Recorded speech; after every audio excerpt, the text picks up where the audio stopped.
Assalamualaikum warahmatullahi wabarakatuh. My name is Fani Pritakmarani, NPM 234111105, class MNG 23B. And here I will explain material about the process of planning and implementing organizational change. Understanding organizational change.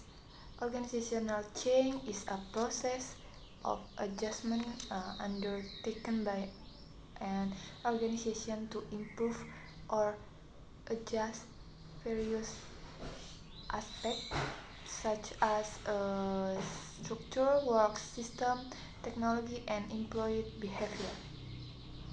This change can occur due to internal factors such as declining performance or conflict within the organization, as well as external factors such as technological development, business composition, and changing consumer needs.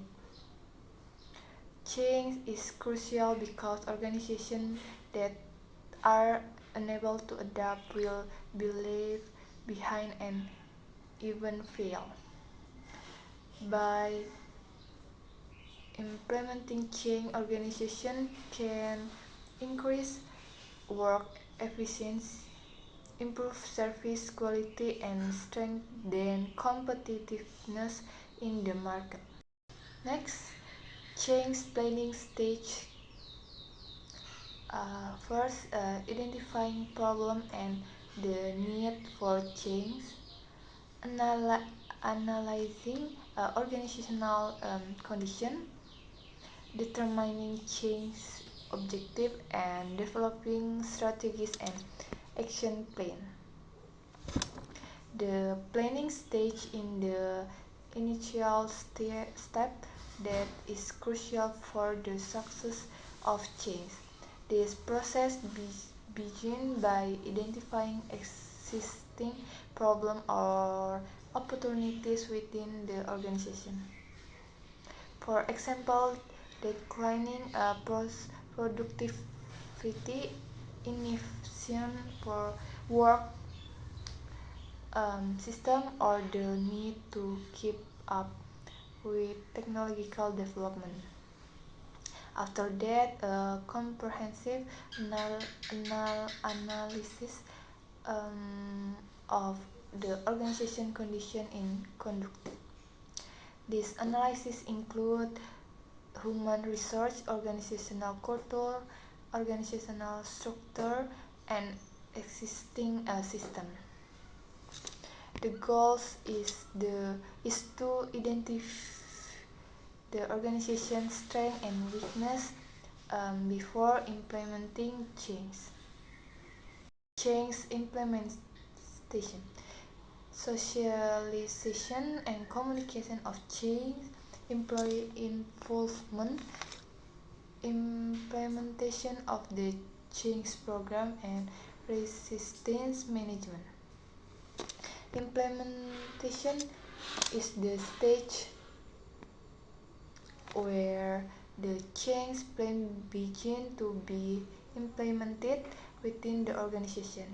One of the main keys to success at this stage is effective communication.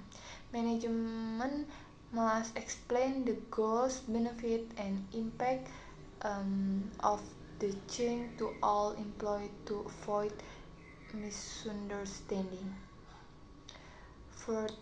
Furthermore, employee involvement is crucial.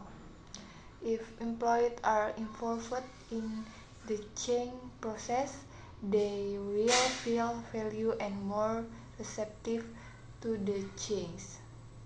The involvement can take the form of discussion, training, or direct participation in program implementation. Evaluation and sustainability of change. First, monitoring and evaluation of result comparison with initial objective. and continuous improvement, making change a culture. The final stage in evaluation to determine the extent to which the change implemented have achieved the established objective. This process involved regularly monitoring work result, employee performance, and the effectiveness of the newly implemented system. The evaluation results are that compared with the initial objective. If there are different or deficiencies, the organization need to make improvement. Demonstrate that change is not a one-time process but rather a continuous one. Continuous improvement is essential for organizations to continue to develop and adapt to dynamic environmental change. Furthermore, successful change should become part of the organizational culture so that they become habits that are consistently implemented by all members of, of the organization. Okay, that's all I can say. Thank you. Wassalamualaikum warahmatullahi wabarakatuh.